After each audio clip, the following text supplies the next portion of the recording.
You're tuned into the Unnecessary Harm podcast, where we drill down on issues of substance use and its cultural impact. Your host, Shane Varco, Executive Director of the Delgado Institute, with over 40 years' experience in youth and community work and a passion for building resilience. Welcome, listeners, to the Unnecessary podcast. As a police officer, there is virtually nothing you have not seen, heard or smelt that doesn't leave a stain on you. You can't unsee it. You can't unhear it. You can't fully erase the stain, and it does take a toll. That's one of the statements that really stood out to me when I first talked to our next guest, when we officially met for the first time. As we started talking about life and the journeys it can take you on, I found myself seeing themes and patterns that are so familiar, but no less distressing to our ever more fragile humanity. The irresilience of culture, the brokenness of communities, and the now all too often devastation that substance use, legal or illegal, cause adds to or just undoes to those human spaces. Today's guest is a veteran police officer, albeit a semi-retired one, who worked with both state and federal jurisdictions, but now is guarding the community in a different context. Jeff Greene, welcome to the Unnecessary Harm podcast. How are you? Yeah, good afternoon, Shane. Thank you. And it's a pleasure to be here today with you. Thanks, mate. Oh, brilliant. So let's kick off, Jeff. Tell us a little bit about your journey as a copper. You started, I believe, as in the state level, and you spent about 8 years there. Is that correct? Yep, that's right. Yep. Mate, I started at a little station in Brisbane called Sandgate, little seaside station. Which wasn't really quiet. I remember went to three suicides there in the first 6 months. Wow. Then it was an eye-opener for a new constable. And then I ended up at the big station called Hendra in Brisbane. And after 3 years, you can diversify. So I went into close personal protection and looked after dignitaries and prime ministers and whatever. And then I decided to become an intelligence officer, and I got my qualifications, and I became an intel officer at Fortitude Valley, which is a very busy little station for a lot of stuff. Yes, I know a little bit about Fortitude Valley. It's got a bad history of, we won't go down that road, but yeah, I hear you. And from there, I jumped into the AFP. Okay, Australian Federal Police, right? Yeah. Tell us about that journey, mate. What led you to go there? Well, they advertised for a secondment from Queensland Police for an intelligence officer, and I put my hand up, and actually, strangely enough, I got the job, and I ended up with what they call the JAG team at Brisbane Airport, Joint Airport Intel Group, and we work with Border Force and the Feds and Queensland Police. So I can't get away from them. So we monitored intel that actually I've never been able to get away from the QPAL since in my career. We monitored intel from overseas, like Colombian crime gangs who were importing coke on planes, and intel people are flying people in, and we were getting the. So we were monitoring, putting the information together so someone could go and kick the doors in Australia and overseas. And we work with organisations like agencies, the DEA, CIA, FBI, and Scotland Yard, but the main intel places for each jurisdiction overseas. And from there, actually, I became a bayo, believe it or not. Strangely, they trained me as a bomb appraisal officer, and you wear the bomb suits and that. Yeah. And just about. That was the strangest thing. So I went to Canberra to do my training, and we were the bayos are at every major airport in Australia, and they're the ones that will get caught in if they find a lot of ammunition that flies in. And believe me, it does. You'd be surprised what comes in from overseas. Tourists buy it, they bring it back, and it could take a plane out. It's just incredible. So and then federal agent stuff came up, and I started working with the crime gangs that were coming in once again. And when I was at Brisbane Airport, they called us out to they picked up a yacht at Southport that had 40 kilos of coke they found on the yacht. So they transported the yacht to the Brisbane port. Wow. And we were there waiting for it to come in. And then, believe it or not, they found another 40 kilos behind the panels in the boat. So there was 80 kilos of coke. And I've got to be honest with you, I've never carried 40, like we've got to carry it from one location to another. And they called us in because we got word that the mafia in Brisbane, they weren't happy that we'd picked up their drop and there was a chance that they were going to come back and try and get it. So I think it's interesting. The whole career, it's an interesting story. So, Jeff, I mean, we could spend probably an entire hour talking about some of the events in history and the circumstances. Now, obviously, you've alluded to some of the drug issues. I'm sure that wasn't the only issue that you dealt with. You did talk about personal protection, but I am interested in, obviously the Unnecessary Harm podcast, and the Delgado Institute has a highly vested interest. It's our wheelhouse, drug prevention and demand reduction, recovery. That's kind of our space. So we will sort of get into that, but I am fascinated by, the organised crime and having to deal with international bodies like the Drug Enforcement Administration and Scotland Yard and even the CIA, which is fascinating. So the levels of, and of course the conspiracy theories that fly around about who's in the charge of the drug trade, who's actually facilitating it, and all the pop culture movies that have been done about it. It's fascinating to watch that. But that aside, I don't want to drill down too far into that because, again, we could be here all day. But I am interested in the alcohol and other drug issue, obviously, for our listeners too, and particularly from your perspective in the enforcement space. Now, undoubtedly, alcohol and other drugs have figured predominantly in that long career, clearly, as you indicated. What does that look like? I mean, you've talked a little bit about the cocaine bust and obviously the potential for retaliation and reprisal from organised crime. But as a person, not just yourself, but looking upon other police officers, other enforcement personnel, what are some of the impacts on you emotionally and physically? Obviously, you're handling a drug, so we don't go down that too far, but you're handling a substance that's quite toxic, and so therefore you have to be properly PPE'd up to deal with that. But what are some of the cognitive and emotional stuff that's going on for people in that space as an enforcement guy dealing with a drug issue? Yeah, look, it's a multitude, like car accidents, that someone's high on drugs or off their face on alcohol. Coppers' first response have to go out there and body parts, massive horrific burns. You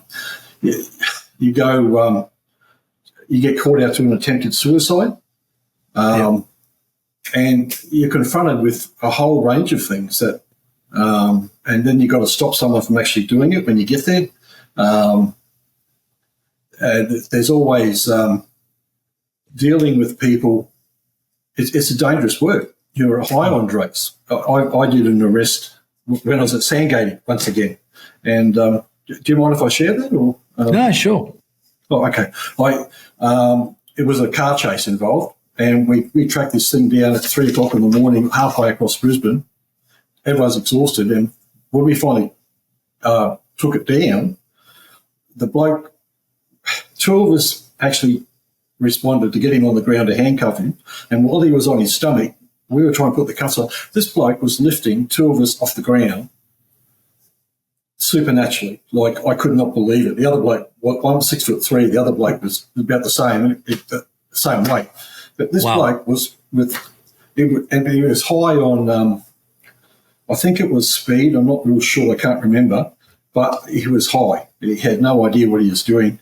And we had to arrest him. But the fact is, you're dealing with supernatural strength, which is dangerous to emergency services, not just police. Our plane came in when I was at the airport from Perth, and there was a bloke on the plane who had a psychotic fit. So the pilot had to come out and zip tie him. And we arrested him when he came in. But he was so far gone, and it was definitely speed he was on because we found it. He had damaged the internal window of the plane. He had blood. There was blood everywhere, but the internal the part of the plane was damaged to the degree that if it hadn't got any worse, the plane, it could have. Who knows what could have happened, but he could have even brought the plane down. Like, this is the sort of thing that the public don't realise first response and coppers deal with. So I went to a bloke at Eagle Junction when I was at Hendro in Brisbane, and we heard of a train suicide, and so we got called there. And you're thinking the worst, right? Trains come in. And as we're coming off the platform to go down, because this train stopped and there's people running everywhere, someone said, that's him. And we walked past him and realised that this bloke had actually jumped in front of the train. He was high on drugs. He was off his face. The train driver stopped in time, hit him, and he ended up under the front of the train, uninjured. You can't do it. But when we picked him up, we had to handcuff him to the walk down rail because he was totally smashed. And when we took him up to the hospital, they had to inject him because he was so off his face. But it was amphetamines, whatever. Yeah, chemical handcuffs, chemical restraints in the hospital, to do that. And we've done that a few times. But these are the sort of things that people face through drugs and alcohol. Hey people, just wanted to give you a heads up about a fantastic podcast you should check out. Pathways to Prevention is an inspirational podcast about the best practice journey of substance use prevention and many of the key factors that just make life work better. For in-depth, engaging and exceptional interviews and content, just search Pathways to Prevention podcast. That's Pathways, 2, Prevention, and check it out. Now back to Unnecessary Harm.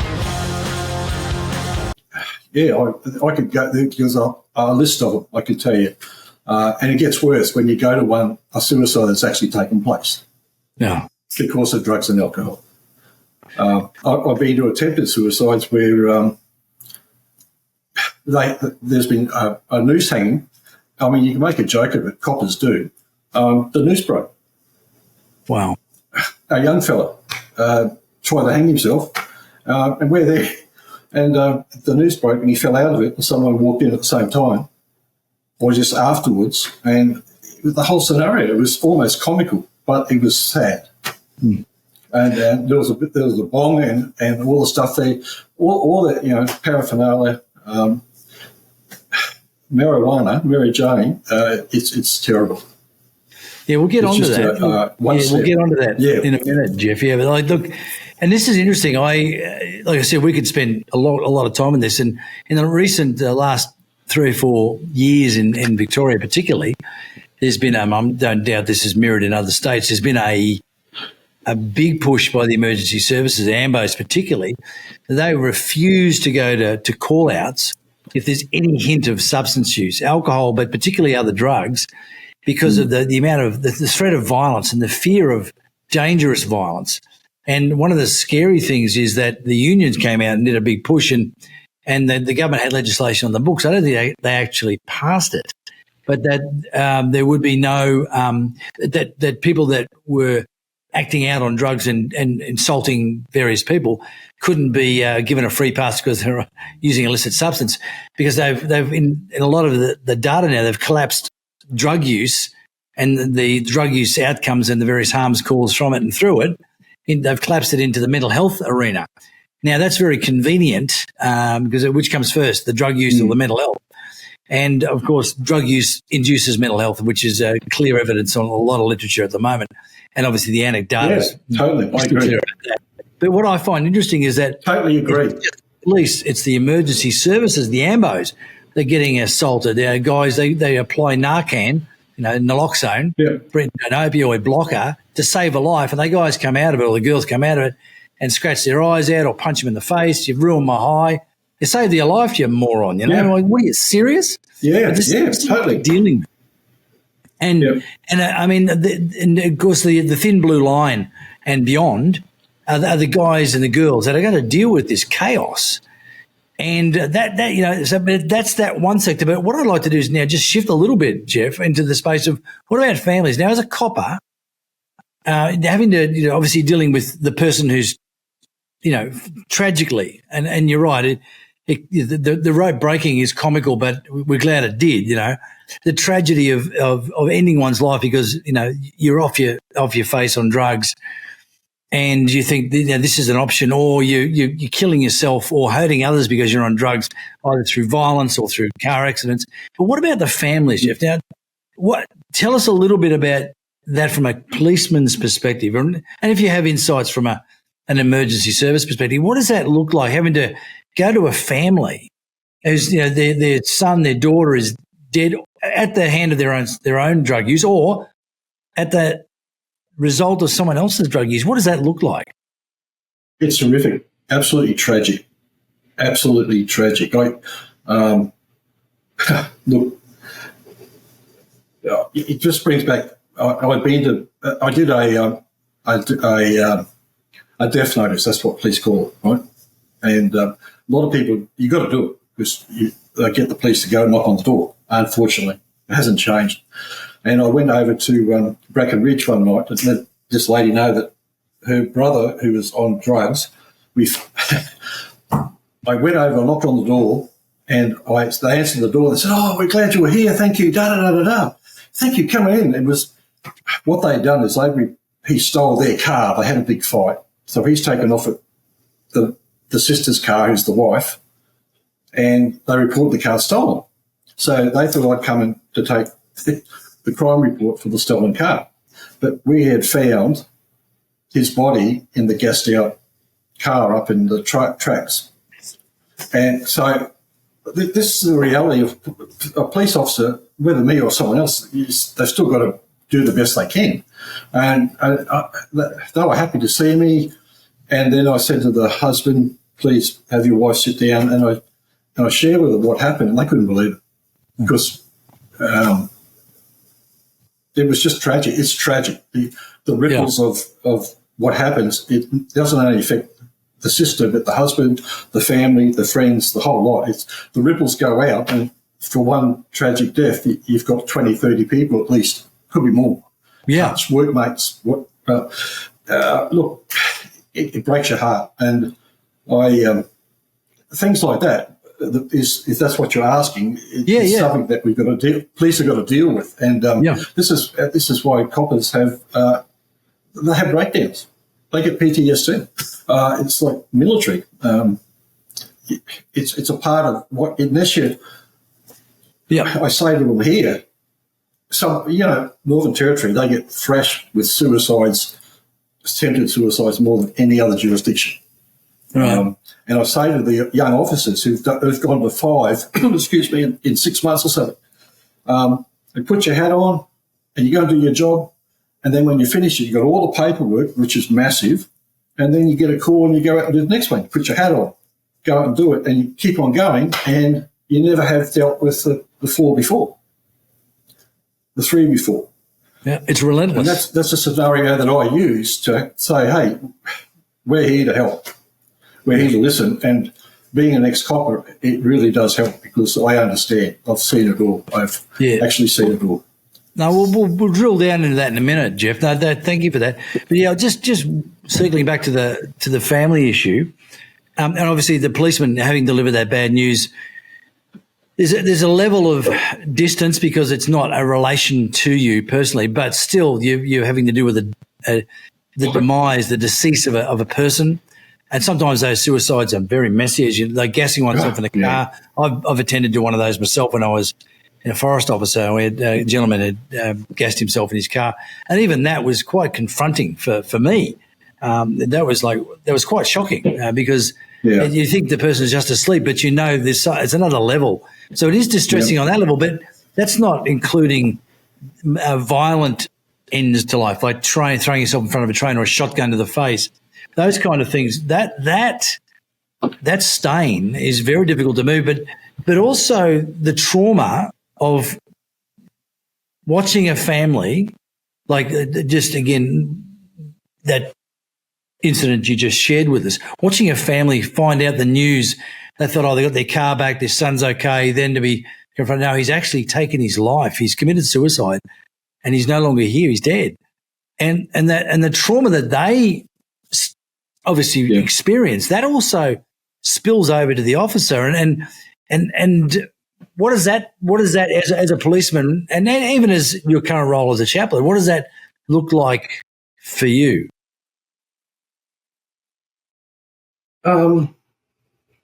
That's a hard question to answer. You could think you come across as rust-proof and bulletproof sometimes, and it doesn't matter how long you've been in the force or what you've done or what you've seen. There's always something that's going to hit you. And, you walk out and I've been around long enough to know I've got to process it. You just can't let it go and go on to another one, because one day it will blow up. Look at this, it's not easy. I'll be honest with you. It's something that I believe, with humanity and having compassion that God has and his love, you can do it.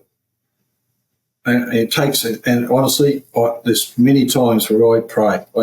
Like before I say anything, before I even knock on the door, before I go to someone here, I say, God, I don't know what to do. I need your help. You got to help me present this. You got to help me get through it. You got to help them, and then you got to help me sort it all out at the end. Sometimes I just don't know how to proceed. And when I leave places, I do. I say, God, well, I'm glad I can help. It makes you feel good when you see someone change or the help they need is there, but you don't always see that. Sure. Okay. Well, we'll switch roles now. Obviously, you're now moving into the space of your new role, which you're now investing in community protection, community resilience in a brand new role. And you're the obviously Northern Territory Police and Emergency Services chaplain for a greater part of the Northern Territory. What is it, 22,000 square kilometres you look after? Is that right? Yeah. That's a lot of space, mate, and a lot of obviously outback stations. And obviously you've shared a little bit about some of those in just your previous statement, some of those encounters, some of those interactions you've had with remote stations. But share with us a little bit about more, before you became the chaplain there, you did some work in the military as well. And sort of what led you into that, into more away from enforcement and protection into sort of care and community investment? Tell us about that journey. Look, when I left the AFP, it was 2018, I went through a period of time when I thought I just spent 18 years wasted. I was just bewildered, to be honest. It came and went so quick. And I thought, what's it all about? And, well, God is good. I just said, God, what do I do? And he opened up a door. If I told you the full story with Every Man's Welfare Service, you wouldn't believe it. And then I got my full-time qualification with Defence. But I figured I could see something progressing, but I didn't have a picture. And but you asked me why. So this door opened up, I believe, from just somewhere. It just didn't come from left field with no one. There was a hand in it. And it was through that I actually got my chaplaincy accreditation. Right. And I didn't see this for another 4 years. Right. Where I am now, so. Okay. So they're working with that, as you say, Every Man's Welfare Service. Welfare Services with the ADF, was it? Yeah. Yeah, okay. Present serving and veterans. Right, okay. So again, a similar sort of role, like a caring, pastoral care role, is that right? Yeah.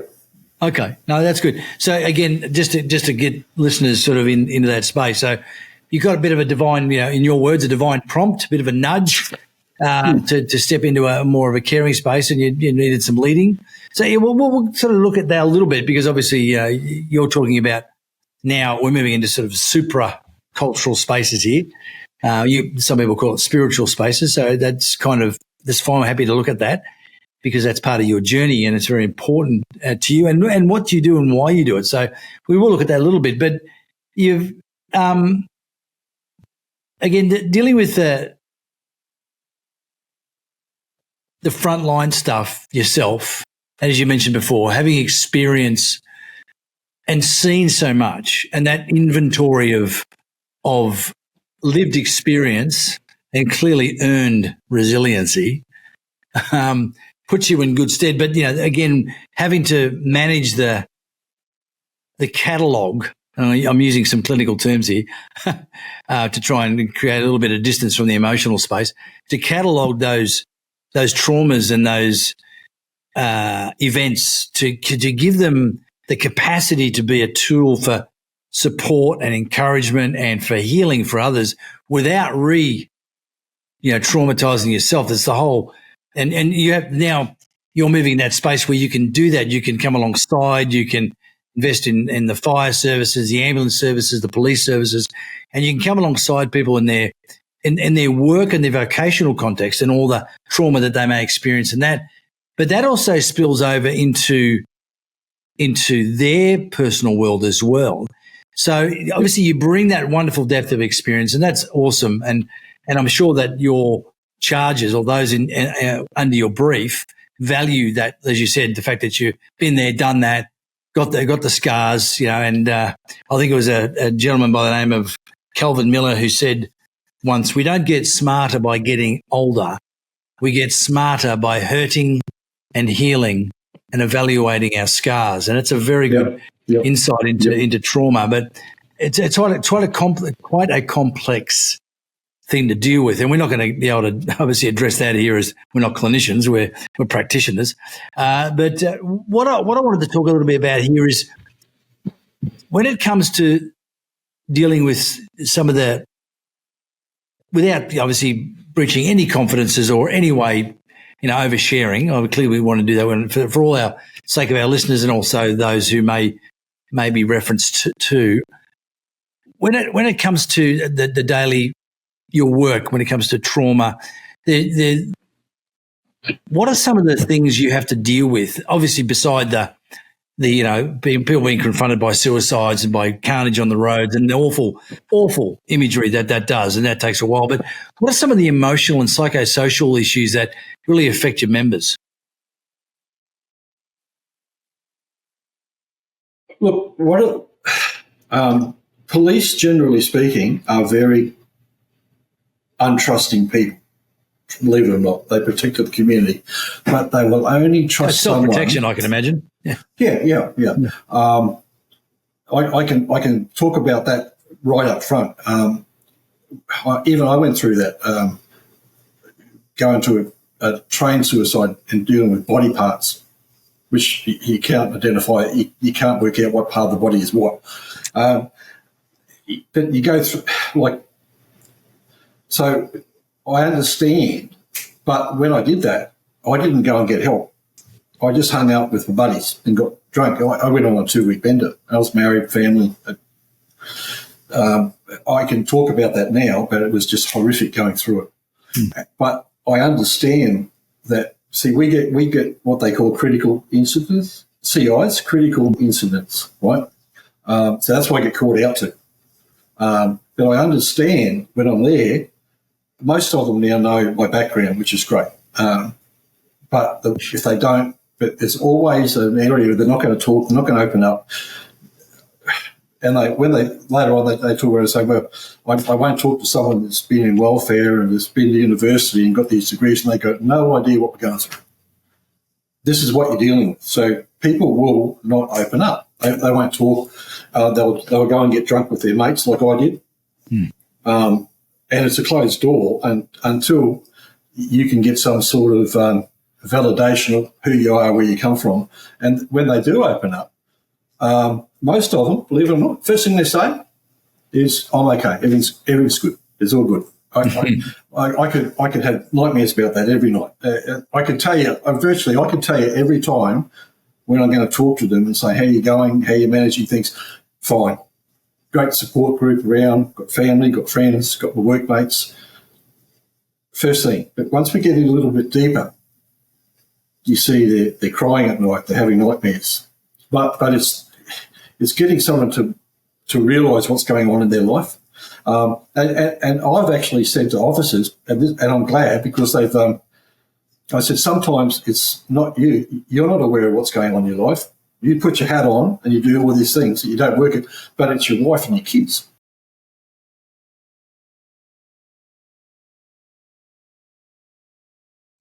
Yeah. Yeah. No, look, it is, Jeff, and I think that in itself it screams that absolutely screams the need for prevention over recovery. Exiting substance use is walking back out of this nightmare is damned hard. I mean, those who are not, absolutely enslaved to it may have a better chance. But you're right, counselling, detoxing is one thing, and you can detox, and so you can get a little bit more rational, but then you go, okay, well, I'm rational, I'm good now, I'm going to get another hit, I'll be fine. But then you have to have the counselling, which actually opens up what are the real issues behind this? Because substance use, as we know, is a symptom of a bigger issue. It creates its own maelstrom, creates its own nightmare that people get embroiled in, and all of a sudden we're trying to manage the maelstrom, the chaos of drug use with all sorts of, ideas and policies. But the reality is, it's a symptom. And as long as we keep just treating symptoms and not treating the cause, the underlying factors of this, we're going to be in trouble. And that's a podcast for another day. We won't go to that right now. But we will be here for another hour and a half. But Jeff, on that context, there's a couple of questions we'd like to ask. And they switch up depending on the guests we have. But when I say to you, we have a program called the Fence Builder, right? Which is about building proactive fences on top of the community's cliff. And we talk about the ambulance driving, which is, damage management at the bottom. We have to have the ambulances to pick up those who have fallen, but we also need to build protective fences at the top of the cliff to stop people from going over the edge anyway. And that's part of the reason why judicial educator, the law, is one tool, not the only tool, but one factor. And, of course, building values and resilience in the community is the other one as well. Everyone falls in life. No one's going to get away from not falling at some point. But your bungee rope stops you from going splat. Good, solid relationships, staying away from toxic environments, and obviously a faith, a personal faith in something that's stronger and bigger than yourself.